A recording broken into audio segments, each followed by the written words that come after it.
Bienvenidos a Factor Misión. En este episodio especial estamos junto a Carlos Muñoz. ¿Cómo está, Carlos? Hola, ¿cómo les va? ¿Cómo les baila? ¿Cómo le baila? ¿Cómo está? ¿Cómo le baila? Hoy día estamos aquí juntos para meternos en el temón de las cartas del Nuevo Testamento. Y después de mucha discusión, tuvimos una reunión de como 5 horas antes de empezar este podcast, este capítulo. Vamos a tener un episodio especial para hablar solo de las cartas paulinas. Es decir, las cartas que han sido escritas, o al menos se consideran como haber sido escritas por el apóstol Pablo. Y la próxima semana vamos a hablar de las otras cartas, las cartas, por ejemplo, de Pedro, de Juan, y las cartas de Judas, o la carta de Judas. Así que Hebreos también va en esa categoría. Hoy vamos con la teología paulina, cartas paulinas. Quizás vale la pena decir desde un comienzo que aquí hay una influencia bastante marcada de nuestra parte con la teología paulina construida por el teólogo Hermann Ridderbos y personalmente por algunas otras influencias que vamos a ir discutiendo a lo largo del episodio. Pero no sé si estamos en buen pie para empezar. Carlitos, ¿cómo te sientes entrando a esto ya que es nuestro, además, antepenúltimo episodio? Nos van quedando 2 episodios nomás por delante. Sí, sé que estaba viendo una estadística que decía de que los podcasts, porque hay mucha gente haciendo podcasts, y que generalmente al 6º capítulo, 5º capítulo ya la gente dejaba de hacerlo. Y estoy contento porque hemos perseverado, hemos pasado la barrera por lo menos que decían que podíamos decaer y podía la influencia ahí hacernos ir hacia otros lugares. Así que estoy contento de que podamos entrar en esto.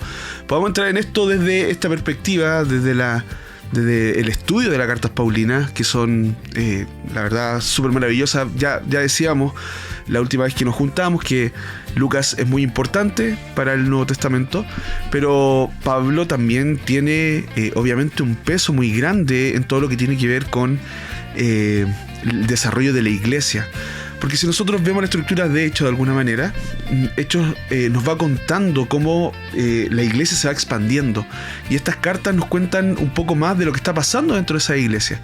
Iglesias que estaban siendo plantadas en Éfeso, que estaban siendo plantadas en Roma, en Corinto. Entonces, de alguna manera, vemos cómo estas cartas van profundizando y nos van mostrando estas pequeñas realidades de lo que están viviendo las comunidades. Así que interesantísimo. Yo también muy influenciado por este teólogo en Ridderbos y también por estas otras cositas que vamos a ir también viendo más adelante. Sí, es súper interesante la relación entre la teología paulina e incluso algunos evangelios. Tú sabes que nosotros, y sí, yo escribí una tesis junto con mi querido amigo Daniel Medina el año pasado. Y esa tesis ahora, esa investigación, está siendo editada para ser publicada como libro. Y dentro de esta tesis que tiene que ver con el uso de la palabra evangelio dentro del Nuevo Testamento, más allá de nuestras a veces presuposiciones de qué es el evangelio, parece ser que los evangélicos en el siglo XXI tenemos una idea bastante definida de lo que es el evangelio. Pero esa idea, cuando vamos al Nuevo Testamento, no necesariamente calza con lo que el Nuevo Testamento, Jesús y sus apóstoles, llaman evangelio. Y bueno, la tesis va en esa línea, pero una de las áreas de investigación que quedamos ahí como, tenemos que mirar desde la puerta y decir esto es otra investigación, era el tema de cómo es posible, o más bien, de qué manera, muy posiblemente, Pablo y su teología influenciaron a Lucas y también a Marcos, incluso en su perspectiva respecto del evangelio, porque resulta que justamente es Lucas y Marcos los que incorporan este tipo de evangelio donde cuando habla del mensaje del evangelio parece ser que la persona de Jesús es el objeto que se comunica, por decirlo así, ¿no? Es el centro. Para Mateo, el evangelio tiene mucho más que ver con lo que Jesús predica, más que el mensaje acerca de Jesús. Esta distinción la hace un teólogo católico romano muy bueno, que se llama Santiago Guijarro. Benavides. Santiago es nadie. Y es interesante porque cuando vamos a justamente Lucas y Hechos encontramos esta idea de que el evangelio no es solo lo que Jesús predica, sino que el mensaje predicado acerca de Jesús. Y eso justamente constitutivo de aquello que es el evangelio de Pablo. O sea, cuando Pablo predica el evangelio acerca de Jesús, acerca de su Hijo, dirán Romanos. Así que es interesante pensar en esas relaciones que se van dando. Acuérdense, por supuesto, que Lucas es este médico que por buena parte del libro de Hechos aparece junto con Pablo. Acuérdense que Juan Marcos es el que al comienzo del ministerio de Pablo va con Pablo. Pablo se enoja, se amurra con él, no tiene un conflicto ahí que se nos narra en Hechos. Y cuando ya está viejo, Pablo mira atrás y parece que el único que se ha quedado con él cuidándolo es justamente este Juan Marcos. Y dice, oye, Juan Marcos, chuta. Casi suena como cuando menciona a Juan Marcos, casi suena como diciendo, me equivoqué cuando era más cabro. Juan Marcos sí es un gallo fiel, un gallo aperrado y está conmigo ahora hasta el final. Así que claramente Lucas y Marcos pasaron tiempo junto con Pablo y es posible que su relato deje evidencia también de esa influencia paulina dentro de sus evangelios. Pero ese tipo de cosas, como las decimos también en la tesis y en la investigación, dejan más puertas abiertas para investigaciones futuras. Sin embargo, hoy día nos metemos de lleno a las cartas de Pablo. ¿Por qué no mencionamos algunas de estas cartas, quizás? Y podemos hacer más o menos no un panorama, porque creo que vamos a terminar nunca si empezamos a resumir cada carta, pero sí quizás mencionar cuáles son estas cartas y a quién están dirigidos. No sé si quizás podríamos hacer eso, Carlitos. ¿Nos podrías ayudar con eso? Sí, pues.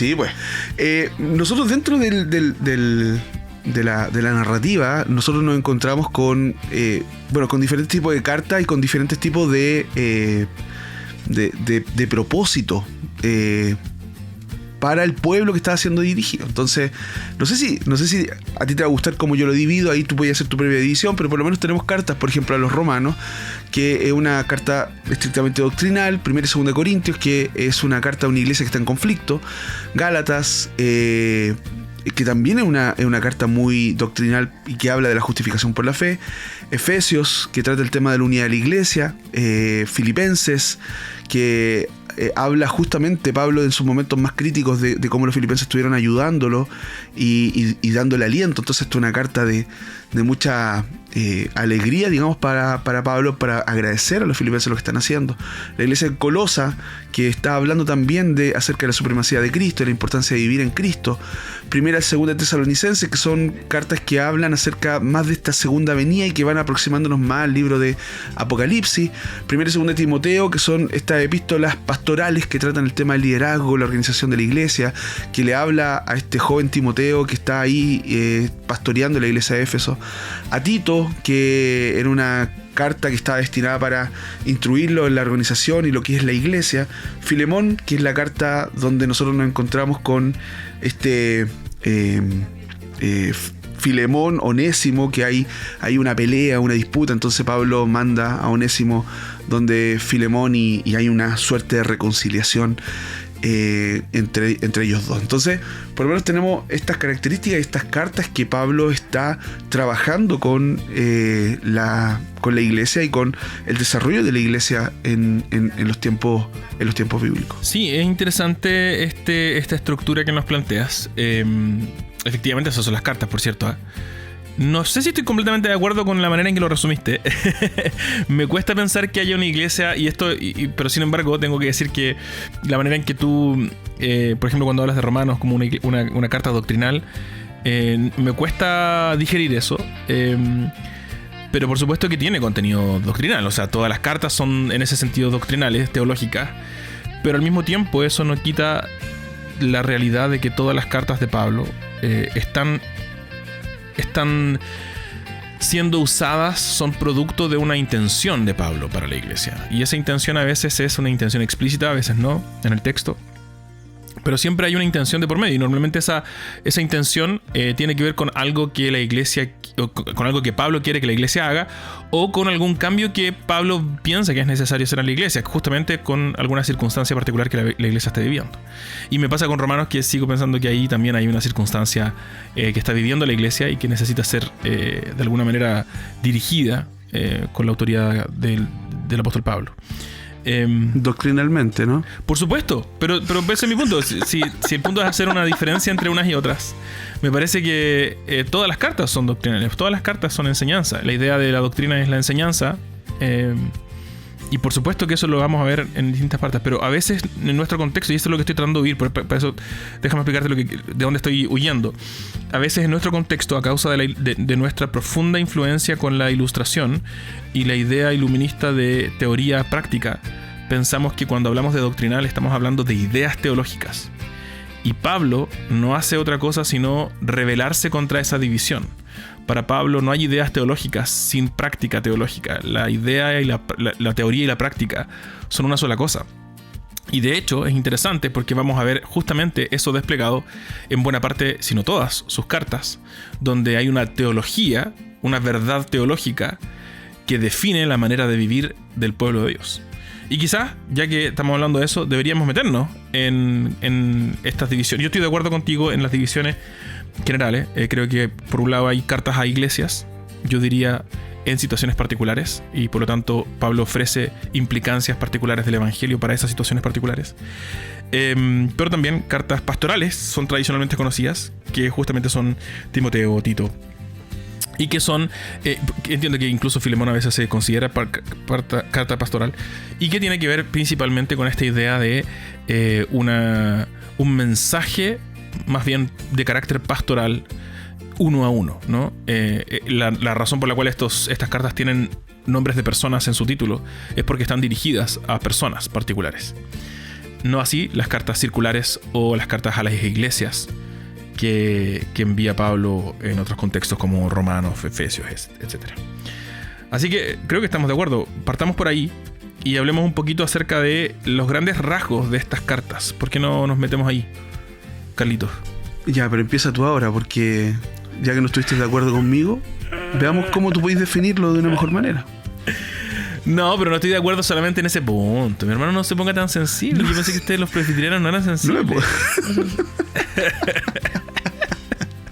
A ver, hay que hacer una aclaración con respecto a esto. Creo que... ¿A tu sensibilidad? No a la sensibilidad, sino que también al punto de vista más, no sé, del pensamiento teológico, ¿no? Porque de repente... Y creo que algo que nosotros estamos de alguna manera tratando de huir de a poquito, ¿cachai? Cuesta de repente... Estuvo súper buena esa aclaración que tú hiciste. Si finalmente, desde mi punto de vista, puedes estar o no de acuerdo...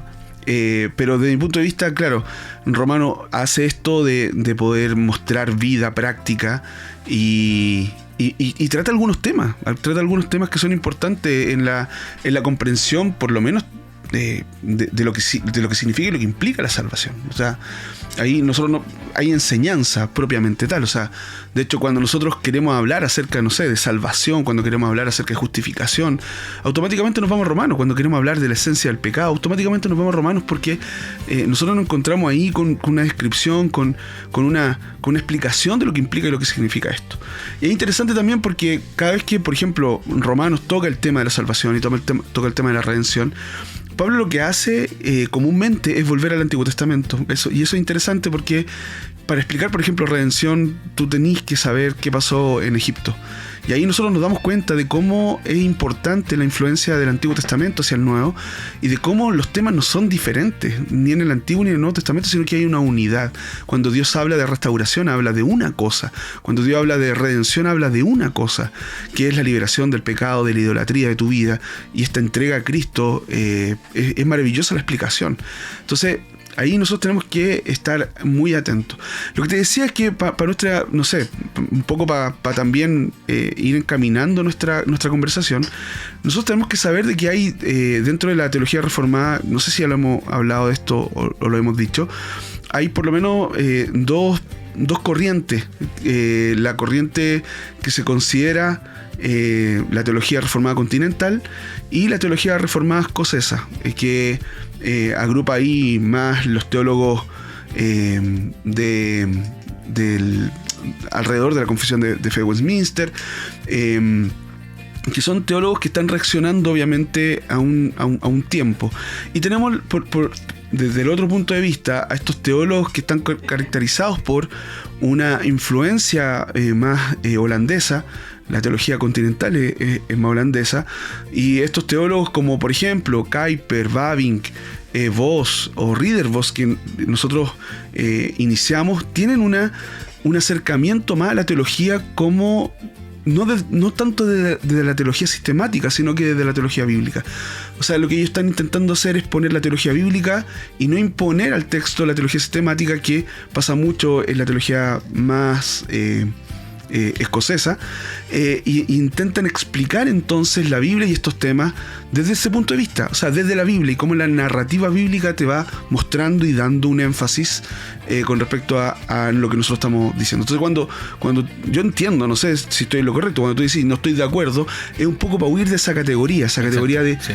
Es solamente son temas doctrinales enseñados. No, tienen que ver con un desarrollo de la teología que tiene que mostrarse en la escritura, ¿no? Sí, qué bueno que hiciste esa aclaración, compadre. Yo creo que también es necesario tomarnos un minuto para explicar a la gente que nos está escuchando, porque a veces nos ponemos este podcast es entretenido porque a veces estamos tratando de explicarles cosas a ustedes, pero por supuesto que hay lenguaje común, como le hemos dicho en el pasado, los dos somos profesores de seminario, los dos estamos haciendo un magíster juntos, entonces hay conversaciones, hay lenguaje común que vale la pena explicar. Cuando hablamos de teología bíblica, hablamos de lidiar con la Biblia en sus propios términos, y por lo tanto creemos que eso significa o también eso viene de los estudios bíblicos, más bien, que es la idea de lidiar con la Biblia en sus propios términos, lo que la Biblia dice que es, lo que la Biblia dice acerca de sí misma o acerca de lo que narra, cuáles son sus límites, cuáles son sus intereses, etc. Y no siempre la Biblia, y honestamente es muy difícil que la Biblia que es palabra de Dios viva, se nos someta a nuestros propios intereses teológicos o a satisfacer nuestras propias morbosidades o curiosidades racionales. No es la intención de la Biblia. Ya lo hablamos cuando hablamos de Génesis, ¿te acuerdas? Que la Biblia, y Génesis en particular, no es un texto científico. Y a veces cometemos el error profundamente errado, profundamente tonto, me parece torpe, de leer Génesis en clave científica, como si estuviéramos leyendo a un contratesista de Darwin. Y creo que leerlo en ese clave es errar totalmente. El texto es un texto antiguo, está dirigido a un contexto, en una circunstancia, en un contexto histórico particular, y claramente ese contexto no es el científico, porque la revolución científica vino cientos de años después. Así que es una locura. En ese sentido, queremos lidiar con la Biblia en sus propios términos, pero también desde esos estudios bíblicos, desde la teología bíblica, que es lo que mencionaba el Carlitos. La teología bíblica presupone entonces que, a causa de que vamos a lidiar con la Biblia en sus propios términos, la Biblia presupone que es una sola gran narrativa. Nuestro profesor Michael Goheen escribió un libro muy bueno que se llama El drama, que no me gusta mucho esa traducción, yo creo que es la trama de las escrituras. Hay una versión en castellano muy buena que si puede cómpresela y léala, se llama La verdadera historia del mundo, y eso es justamente la presuposición de la teología bíblica. La Biblia entera es una sola gran narrativa que se va desarrollando con sus particularidades, por supuesto. Entonces, cuando pensamos en lo sistemático, quiero decir un par de cosas, porque la sistemática es necesaria y más bien es inevitable. Todos nosotros respondemos de ciertas maneras a preguntas teológicas. Y cuando lo hacemos, estamos haciendo teología sistemática. Todos nosotros. Sean buenas respuestas o malas respuestas, sean preguntas adecuadas o preguntas inadecuadas, todos nosotros respondemos preguntas teológicas para nosotros mismos y para otros. Y eso es sistemática. Entonces, la sistemática no solamente es necesaria, sino inevitable. Ahora, ¿de dónde sacamos la sistemática? ¿Cómo construimos nuestra sistemática? Y ese es el peligro que estamos tratando de evadir en este podcast, en estas conversaciones. A veces parece ser que la sistemática que estamos articulando es, perdónenme por la expresión, pero muchas veces parece ser que regurgitamos ideas de otros autores acerca de lo que ellos han leído acerca de la Biblia. Mientras que creemos que la manera adecuada de hacer teología sistemática es reflexionar desde nuestra condición, desde nuestra perspectiva, desde nuestra circunstancia histórica, acerca de lo que Dios ha dicho en el pasado, en otras circunstancias históricas. Creemos que alguien, como mencioné en unos capítulos atrás, Carlos, alguien como Herman Bavinck hace eso de manera magistral en el libro, no me acuerdo cuál es la traducción en castellano, ¿me lo puedes recordar, Carlos? Se llama... se me olvidó. El libro en inglés, bueno, y en holandés se llama Los grandes portentos, las maravillosas obras de Dios.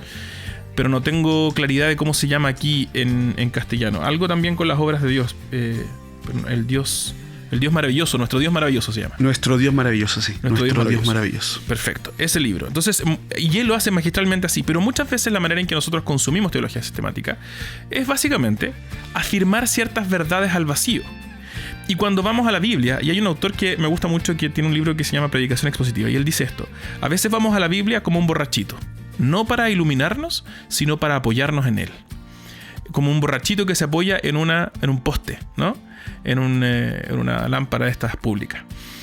Y creo que es verdad. A veces vamos entonces con nuestra idea preconcebida porque queremos defender, por ejemplo, cosas que pueden, por supuesto, ser ciertas. Por ejemplo, la infalibilidad de la Escritura. Y vamos y agarramos un texto que está en otro contexto, que está diciendo otra cosa en ese contexto narrativo, literario, en otro contexto histórico, y lo hacemos decir lo que a nosotros nos conviene que diga. Y yo creo que ese es un problema. Entonces, a ese tipo de errores queremos evitar, y por eso partimos haciendo esta aclaración. Queremos respetar lo que la Biblia dice en sus propios términos, y creemos que una sistemática, o al menos yo creo que la sistemática es necesaria, pero debe construirse de acuerdo a lo que la Biblia comunica en sus propios términos, y no terminar siendo una suerte de molde de galleta que imponemos al texto bíblico para hacer que el texto apoye nuestras propias ideas preconcebidas acerca de la Biblia. Me extendí un montón, perdón por esa explicación demasiado. No, pero solo como para terminar, por eso la Reforma da tanto hincapié a que la Biblia es nuestra autoría, y por otro lado nos dice también de que el modelo interpretativo de reformado es el histórico gramatical, o sea, para no perdernos. O sea, hay una historia, hay una gramática, hay algo que está sucediendo con la Biblia, y eso es lo que tenemos que respetar. Así que está buena la aclaración, porque de repente nos quedamos mucho en pensar de que el mundo reformado tiene solamente una esfera, y no, pues, o sea, esto tiene varias caras, y sepan de que yo por lo menos, no sé tú, yo por lo menos me siento mucho más identificado por la teología continental que con la escocesa, pero no quiere decir que desecho la escocesa. O sea, para mí la Confesión de Fe de Westminster es central en mi desarrollo, pero me hace mucho más sentido todo esto que tiene que ver con la teología continental. Claro. Sí, estoy totalmente de acuerdo contigo. De hecho, a mí bueno, para mí es más cómodo aún porque los anglicanos, la confesionalidad anglicana se construyó con base en la teología continental. Y en muchos sentidos, esas diferencias se hicieron cada vez más irreconciliables con la teología escocesa. Y solo querría decir que justamente ese énfasis continental siempre fue por el lado de los estudios bíblicos y la teología bíblica. Bueno, de hecho, el Gerardus Voss, que es el tremendo teólogo bíblico, surge en ese contexto. Y los estudios siempre con un énfasis en entender la Biblia en su propia narrativa. Entonces es interesante. Para mí, yo absolutamente me identifico con el lado reformado continental, como anglicano, digamos. Pero también veo esas influencias. Ahí está, por supuesto, desde un comienzo. Bueno, Lutero está en el continente europeo, ¿no? Y cuando hablamos del lado escocés, nos hablamos de la península, que tiene que ver con esta idea de un desarrollo teológico más tardío, más influenciado por la Ilustración. Y en el continente hay una persona que a mí me parece curioso, que es Martín Bucero. Martín Bucero fue un teólogo continental. Él fue un tremendo agente en tiempos de la Reforma Inglesa, un contribuyente directo de la Reforma Anglicana en Inglaterra, y él era del lado continental. Entonces, a veces me da la impresión de que se le vincula ficticia e injustamente con la idea puritana de la sistemática, y eso es una traición, creo, a su persona. Él trabajó toda su vida en la otra dirección, así que vincularlo y tratar de someterlo a la idea de él como un reformado puritano, reformado escocés, es un poquito forzar su figura histórica. Martín Bucero fue un reformado continental y además tremendo agente de la Reforma Inglesa, así que gracias, Martín Bucero. Con respeto, como diría Valdivia. Con respeto nomás. Sí, con respeto por Martín Bucero, por supuesto que sí. Sigamos adelante. Volvamos, después de nuestro viaje que hemos divagado sobre la teología. Es bueno eso. Es bueno, a mí me gusta igual. Pero volvamos entonces a esto. ¿Cuál es tu propuesta? Bueno, vamos hablando de las cartas, yo creo que las cartas a las iglesias tienen varias características que son propias de Pablo. En primer lugar, tradicionalmente se entiende como que la primera mitad de la carta es casi la teoría y la segunda mitad de la carta es la práctica, ¿no? Yo no sé si me trago tan fácilmente esa estructura nuevamente porque presupone una estructura que es anacrónica con Pablo. Esa estructura de teoría y práctica es muy del modernismo ilustrado. Pero en ese tiempo no existía ni el modernismo ni la ilustración. Así que Pablo difícilmente tenía eso en mente. Yo creo que lo que Pablo está haciendo en sus cartas efectivamente es nuevamente hablar de esto que Cristo ha hecho, de esto que ha llegado en Cristo y que por lo tanto tiene implicancias para nuestra manera de vivir y desplegar nuestra vida. Y eso es lo que hemos hablado a lo largo de toda la serie en realidad. Si te fijas, siempre estamos pensando en cómo Dios no solamente hace algo, por ejemplo en la creación, sino que también convoca a su pueblo a reaccionar frente a esa creación de una manera particular, ¿cierto? Hablamos desde Génesis y hemos hablado a lo largo de todo el Antiguo Testamento y ahora en el Nuevo de esa como llamado misional, de ese llamado vocacional del pueblo de Dios. Y creo que Pablo lo está haciendo también cuando habla de estas cosas. Ridderbos nos ofrece una estructura de 8 puntos cuando hablamos de las grandes, por decirlo así, las estructuras fundamentales de su teología, de la teología de Pablo estamos hablando. Así que quizás valdría la pena recorrer brevemente estas 8 categorías que de alguna manera resumen el carácter, la teología, los grandes énfasis paulinos en sus cartas. Claro, esa influencia, ¿no? Esa influencia que tiene Pablo en cómo él elabora, cómo él desarrolla, cómo él está viviendo.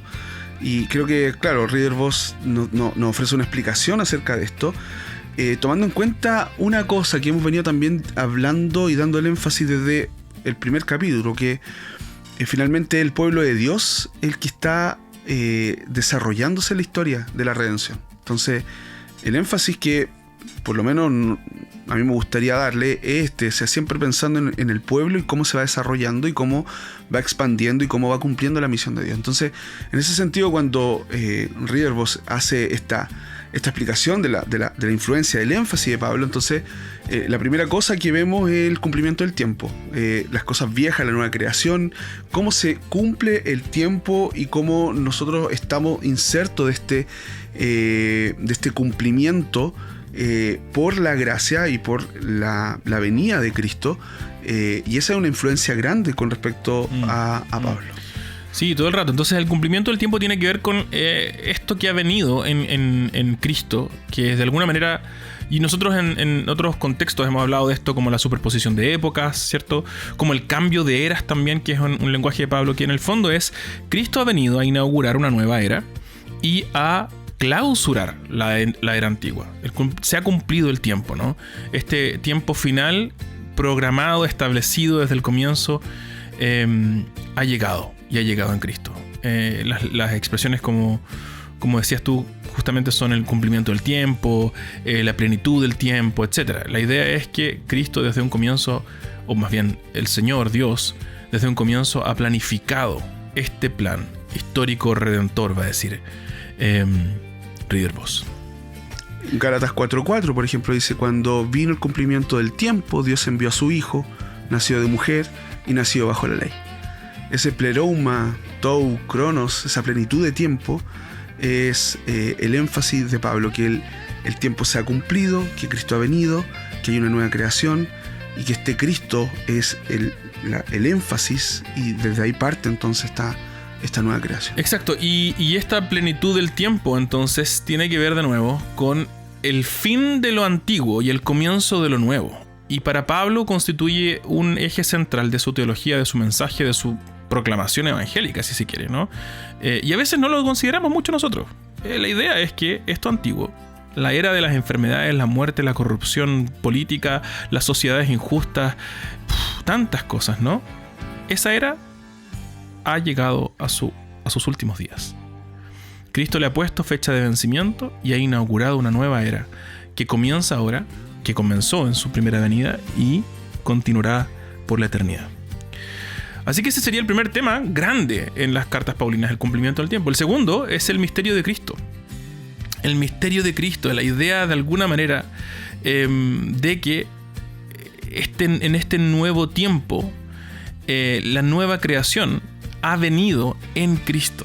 Y eso es un misterio ciertamente incluso para nosotros hoy día, aún después de Riddervos, ¿cierto? Porque la idea de alguna manera es que los tiempos finales han llegado en Cristo, la nueva creación ha llegado en Cristo, ese es el lenguaje de Pablo también. Y evidentemente hay personas que no creen en eso, de hecho los mismos judíos, por ejemplo, hoy día no creen que Jesús haya traído consigo en los últimos tiempos, el día del Señor o los tiempos mesiánicos, ¿cierto? Sin embargo, para los cristianos y para Pablo, el misterio de Cristo, esta venida en Cristo, trae el final de lo antiguo y el comienzo de lo nuevo, la era de redención en Cristo, que había sido prometida por el Antiguo Testamento. Así que mientras los judíos siguen esperando la venida del Mesías, nosotros decimos no, Cristo la trajo y por lo tanto el fin de los tiempos está aquí. Por eso el énfasis también de Pablo mucho es en Cristo, en Cristo. Hay muchas veces lo repite, en Cristo, en Cristo. Porque en Cristo nosotros encontramos esta nueva creación, en Cristo nosotros comenzamos este sentido de redención.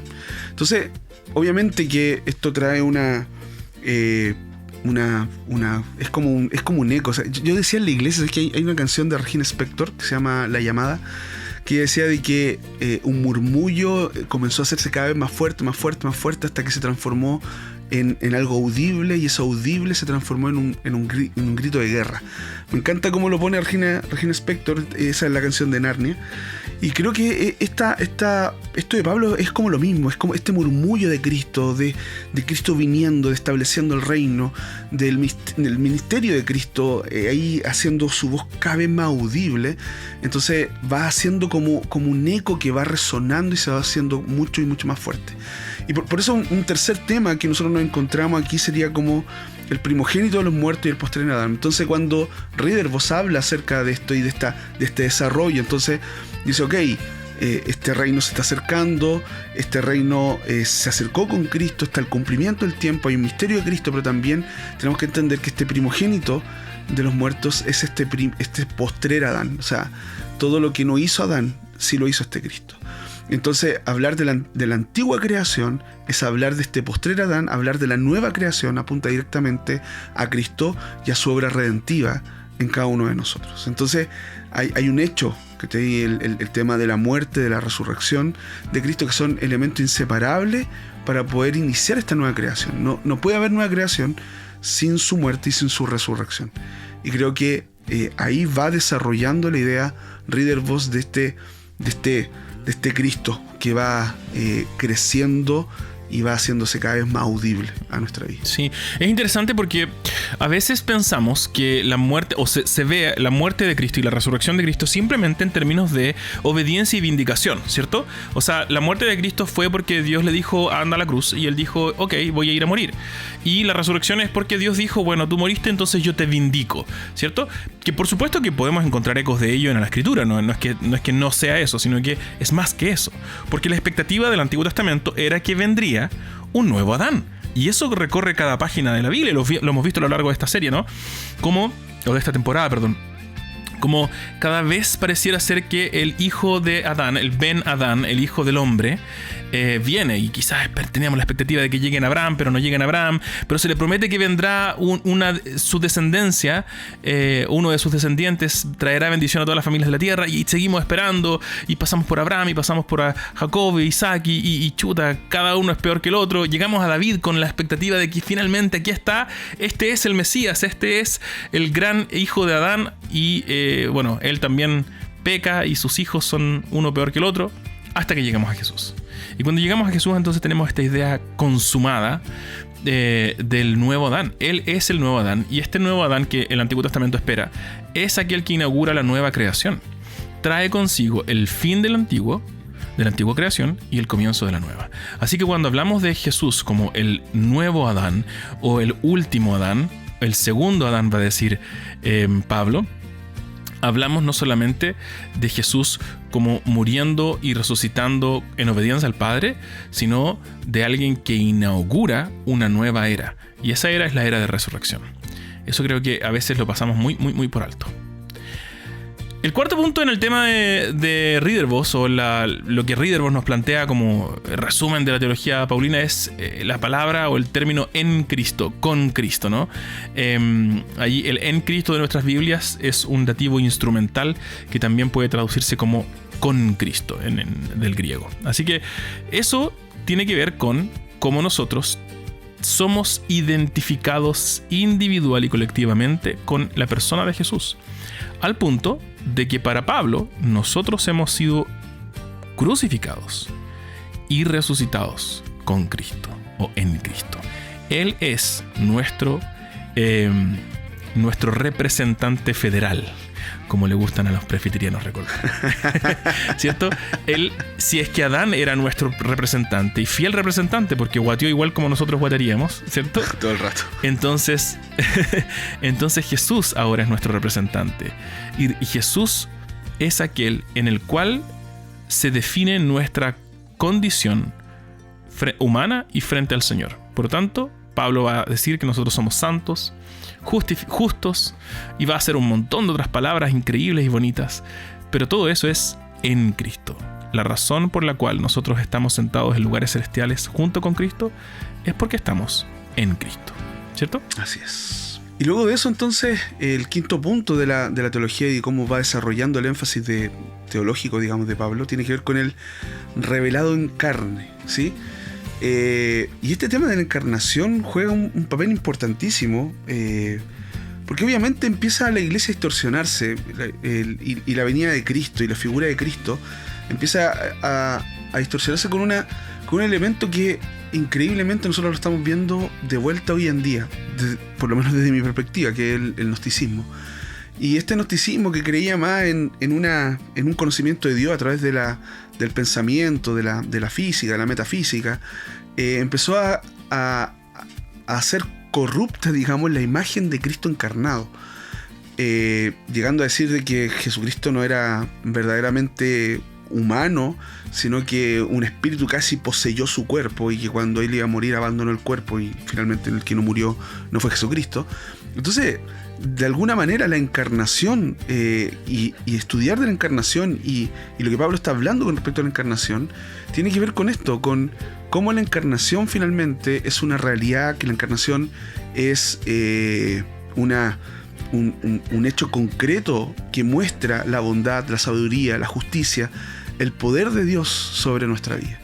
Entonces, también ahí, claro, Pablo está repasando a estos agnósticos, pero también lo que le está mostrando a la iglesia es como el poder maravilloso y soberano de Dios, que viene a operar en la encarnación de Cristo, entonces es necesaria para nuestra salvación y para entender de que no hay otra cosa que nos pueda llevar delante del Padre, sino es que este Cristo que se ha encarnado, este Cristo que ha venido a justificarnos, este Cristo que ha venido a salvarnos, este Cristo que ha venido a morir por nosotros y que ha resucitado victoriosamente de esta muerte. Sí, este tema es un tema muy, muy interesante. A mí me gusta mucho pensar en la encarnación y sus consecuencias para la manera en que nosotros entendemos no solo el Evangelio, sino además el evangelismo. Y eso creo que a nosotros nos enseña una tremenda lección como evangélicos en el siglo XXI, porque tendemos a pensar que el Evangelio se reduce, y yo fui educado en buena medida con esta idea de que el Evangelio es un mensaje. Y por supuesto que estamos de acuerdo con que el Evangelio es un mensaje, pero a veces el énfasis está en que el Evangelio es solo un mensaje. Y tenemos el problema histórico justamente que nos plantea Ridderbos, y Pablo, por supuesto, más que Ridderbos, en que Cristo, o sea, más bien Dios y su sabiduría, no nos enviaron un mensaje de texto para redimir y como evangelio, como buena noticia para los seres humanos. No nos enviaron un libro, ni una revista, ni una declaración, ni una carta. Nos enviaron a Dios mismo descendiendo de los cielos y encarnándose entre nosotros. Por lo tanto, la manera en que nosotros estamos llamados a evangelizar no puede reducirse a un mensaje. Tiene que tener una consecuencia. Y con consecuencia no me refiero a causa y consecuencia, sino que una consecuencia en el sentido de una vida consecuente con el mensaje que predicamos. Y eso es justamente lo que encontramos libro tras libro, carta tras carta de las epístolas paulinas. Una y otra vez vamos a ver cómo para Pablo la manera en que los cristianos viven debe combinar, debe vivir dignamente con el evangelio que predicamos. Así que definitivamente, si el evangelio es encarnacional, si el evangelio es que Jesús descendió, que Cristo, el Hijo de Dios, el Verbo, descendió de los cielos y se encarnó entre nosotros, entonces la manera en que predicamos no puede ser mandando un mensaje por texto, pasando un panfletito y escondiéndonos. Es viviendo vidas encarnadas de amor que encarnan a su vez ese mensaje de Jesús entre nosotros para aquellos que nos rodean. Así que me encanta recordar eso personalmente. Perdón por quedarme ahí pegado. Está bueno. Oye, Cristo, el sexto punto es Cristo, Hijo de Dios e imagen de Dios. Y esto ya lo hemos hablado, ¿no? La idea de alguna manera de que este Jesús no es simplemente un hombre, no es simplemente un hombre que después como que, es un héroe divino, un héroe cristiano. No es un ejemplo nada más. Él es el Hijo de Dios, es el Dios eterno, dice Juan 1. Y para Pablo es imagen de Dios, que significa lo que hemos visto que significa también a lo largo de Génesis. ¿Se acuerdan? Desde Génesis. La idea de Jesús como este gran representante, imagen de Dios, representante para gobernar sobre Dios. Así que la idea del Mesías y la imagen de Dios no están tan separadas. El rey es un rey que gobierna con la autoridad de Dios, de acuerdo con el carácter de Dios. Este Mesías, este rey dispuesto por Dios, es a su vez la imagen visible del Dios invisible. Amén. ¿Qué más podría yo decir de eso? Porque claramente Cristo, el Hijo de Dios, la imagen de Dios, creo que, claro, Pablo hace todo ahí un entendimiento de lo que implica y lo que significa. Y creo que también esto es lo que tú decías ahí, o sea, con lo que terminaste el punto anterior. Esta encarnación que nosotros tenemos que vivir finalmente y el cómo nosotros llevamos nuestra vida tiene que reflejar esta imagen de Dios, tiene que reflejar dónde nosotros estamos ubicados también en nuestra enseñanza. Así que, no, o sea, claramente uno de los énfasis y de las cosas que expresa Pablo tiene que ver con este Cristo, con este Hijo, con esta imagen de Dios, esta imagen, como le decía Juan, este verbo que se ha encarnado, y como este verbo que se ha encarnado entonces sienta las bases de nuestra vida y de nuestro conocimiento con respecto a Dios. El séptimo punto también tiene que ver mucho con eso, con el primogénito de toda creación, que también tiene que ver con esto del primer Adán, el postrer Adán, digamos. Entonces, esta enseñanza impregna mucho el corazón de Pablo, porque lo vemos hablar muchas veces con respecto a esto, al primogénito de toda creación, a la primera criatura, a esto de que antecede todas las cosas y que por él todas las cosas subsisten, por él todas las cosas tienen vida, por él todas las cosas son hechas. Creo que ese es una importante enseñanza con respecto a Pablo en el corazón de la teología paulina. Sí, es interesante el tema del primogénito de toda la creación, porque de alguna manera Pablo está tratando de marcar una diferencia, ¿no? Al ser primogénito de la creación, sin embargo, él está fuera de la creación. Es como él precede, ese es el punto, él precede la creación misma, ¿cierto? Y eso también coincide con lo que nos enseña Juan. Así que sí, definitivamente. Cristo, el Kyrios, es el octavo. Kyrios es una palabra griega que significa Señor. Es interesante la palabra Kyrios, pero bueno. O dueño también se puede. ¿Ah, sí? Ah, mira, no sabía. Kyrios, sí. Yo pensé que era solo Señor. O dueño. Y el título es, por supuesto, aplicado a Cristo de parte de Pablo. Este Kyrios tiene, por supuesto, una connotación particular histórica, así que hay que entender un poquito de la historia en la que está inmerso Pablo.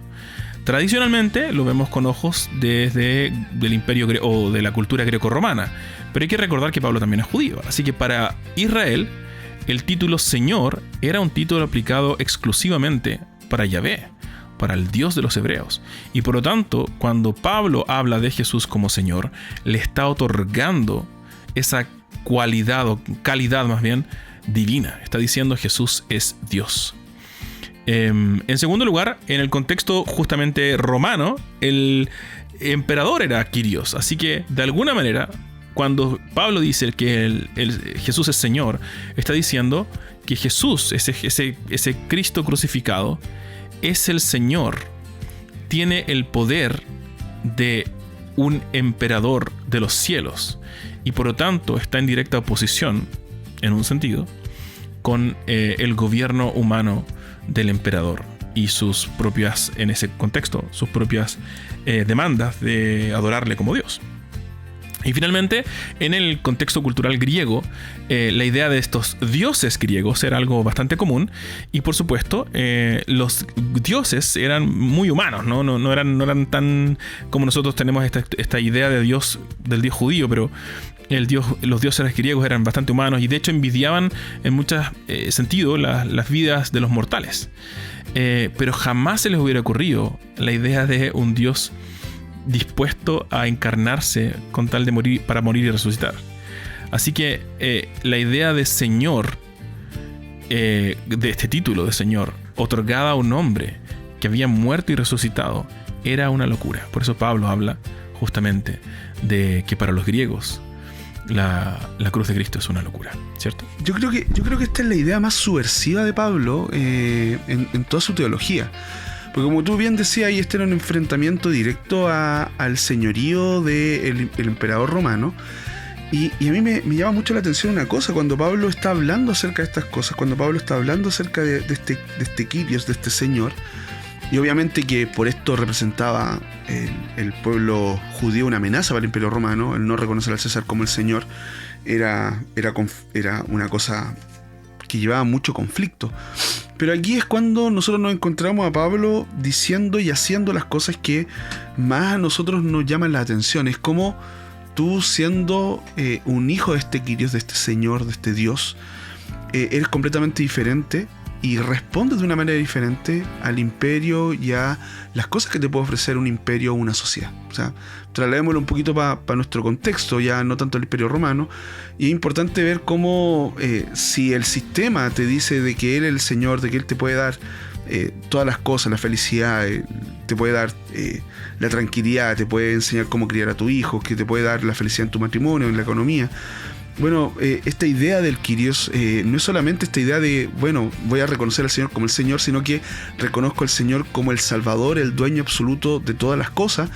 Y entonces yo me enfrento a la idea un poco social de pensar de que las cosas buenas provienen del sistema y entiendo que todo lo bueno, lo perfecto, lo agradable proviene del Padre de las Luces, del dueño y el Señor absoluto de todo.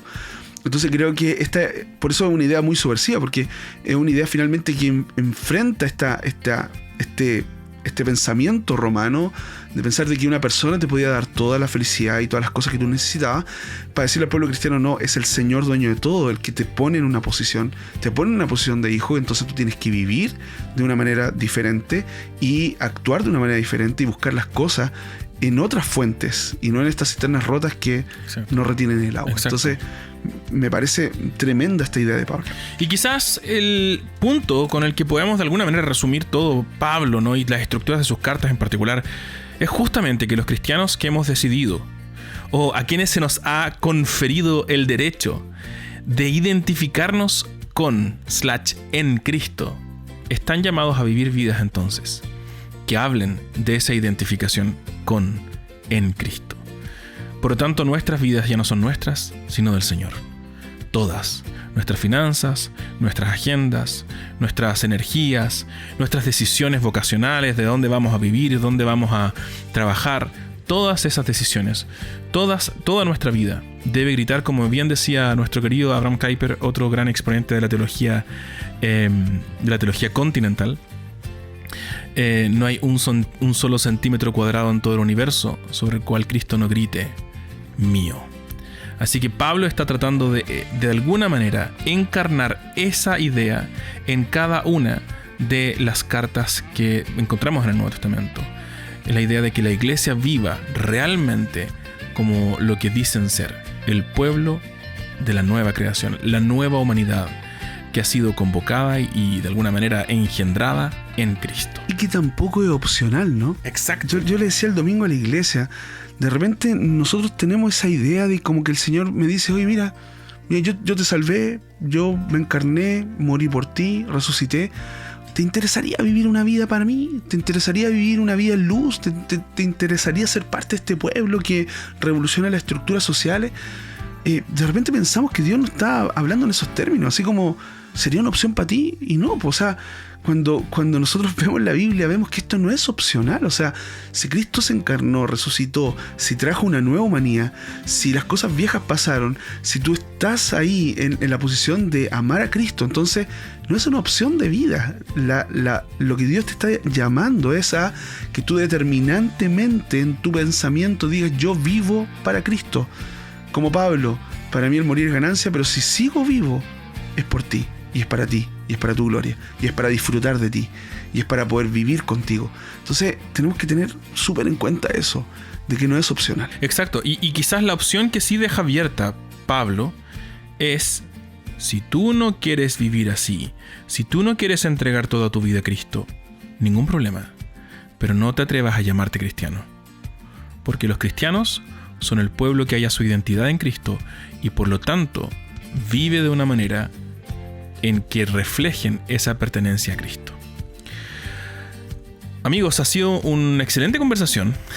Creo que llena de también contenido ahí con Readervoss aportando a nuestra discusión. Tremendo teólogo, léalo por favor. Sí, por favor. Hay un tema que quedó ahí como en el apéndice, así que quizás vale la pena meternos brevemente y no enfrascarnos tanto con ello. Que es el tema de en los últimos años ha surgido algo que ha sido conocido como la nueva perspectiva de Pablo.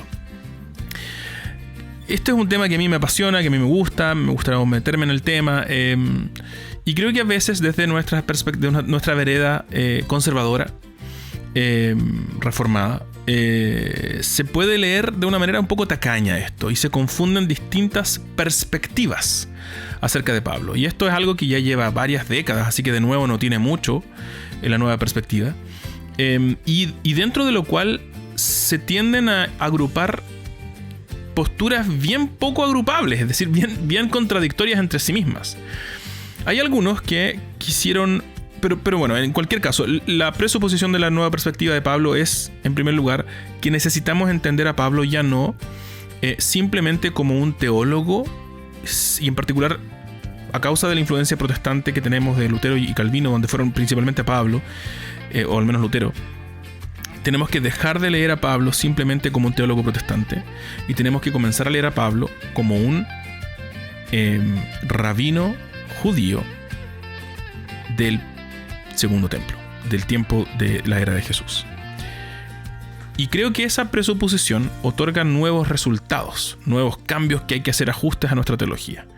Algunos autores han ido en direcciones bastante extremas y creo yo erradas, de frentón, con algunas de sus declaraciones acerca de Pablo. Algunos efectivamente han sugerido esta idea de que quizás a partir de entonces Pablo, la justificación, por ejemplo, por la fe, no es un tema para Pablo. Yo no estoy de acuerdo con ellos, pero sí creo que una perspectiva más rica del Antiguo Testamento, ¿cierto?, de un judaísmo rico en el Antiguo Testamento, ciertamente contribuye y enriquece nuestra manera de entender la justificación, la salvación y tantas otras cosas, que son los temas propios de la teología paulina. Así que solo quiero decir, como a modo de bonus track, de desquite y un gustito personal, que lo que está haciendo la nueva perspectiva parte de una premisa que es profundamente necesaria.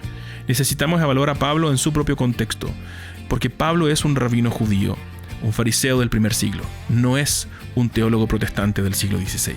Allí estoy totalmente con la nueva perspectiva. Sin embargo, por supuesto, como cualquier movimiento, y honestamente esto no es un movimiento tampoco, esto es una categoría que nosotros hemos usado, vemos una gran amplitud. Y dentro de esa amplitud hay cristianos reformados, protestantes, conservadores que aman la Biblia y la predican fielmente. Y también hay algunos con los que diríamos, chuta, no sé si eso calza o puede calzar con nuestras perspectivas de lo que es un cristianismo más ortodoxo, por decirlo de alguna manera. Quiero decir esto porque hay un par de autores que para mí son muy importantes en su contribución teológica. Dos en particular que quiero mencionar es, en primer lugar, James Dunn. James Dunn es un neortodoxo. James Dunn no es un conservador evangélico reformado, para nada. No es conservador. Entonces James Dunn, sin embargo, es un teólogo muy bueno. Y quizás ahí está, yo con James Dunn camino, me convence y a medio camino tengo que decir, ya, yo aquí me bajo, compadre. Pero otro con lo que he visto un poco más de polémica, quizás injustamente, es con N.T. Wright. El obispo N.T. Wright, anglicano, es un tremendo, y ha sido agrupado junto con otros que dicen cosas muy distintas que él. Y hubo una declaración de R.C. Sproul en algún momento, donde él, lamentablemente, tristemente, lo etiquetaba como hereje. Yo creo que R.C. Sproul se equivocó rotundamente. No sé qué estaba leyendo en N.T. Wright. Yo creo que N.T. Wright está haciendo el trabajo de los estudios bíblicos, de problematizar nuestras teologías sistemáticas. Y ese es su trabajo, justamente. Y de nuevo vemos esta tensión entre aferrarnos a nuestras confesiones. Por supuesto que no estoy diciendo que las descartemos, pero nuestras confesiones son las que deben ser revisadas a la luz de la Escritura. No es la Escritura la que debe ser reformulada o reinterpretada a la luz de nuestras confesiones. Y creo que a veces en nuestro país y en nuestro continente, en nuestros pueblos, estamos tendiendo cada vez más a un fundamentalismo religioso confesional, donde nuestras confesiones imponen, de alguna manera, la correcta interpretación del texto. Y la correcta interpretación del texto es cuando consideramos la intención del autor, el contexto del autor, y eso manda sobre nuestras confesiones. Así que como buenos reformados, terminamos este podcast diciendo: la Iglesia reformada siempre debe reformarse conforme a la palabra de Dios. Amén. No conforme a nuestras confesiones. Amén. Amencito. Y amigos, vamos a dejarlo hasta acá después de ese desquite. Gracias, Carlito, por su paciencia. Esta vez me desquité con hartas cosas, así que... Sí, se desquitó con hartas cosas. Hay que decirlo. Hay que decirlo. Un abrazo, nos vemos la próxima semana para ver las cartas del Nuevo Testamento, más allá de la Paulina, las cartas generales, las cartas de Pablo, Juan, Judas, Hebreos. El Señor les bendiga y nos vemos la próxima semana. Nos vemos la próxima semana, ¿eh? No nos deje de seguir. Síganos. Sea yo bendición, lleve tu amor. Factor Misión es un podcast independiente. Si te gustaría apoyarnos, puedes hacerlo mediante patreon.com o Patreon para los latinos, y puedes escribirnos a factormision@gmail.com o encontrarnos simplemente en redes sociales. La canción que escuchaste al comienzo y a lo largo del episodio se llama Qué bendición y es de Martín Montenegro. Agradecemos a Martín por su generosidad y colaboración y te invitamos a buscarlo en redes sociales y en Spotify para escuchar más de su creación.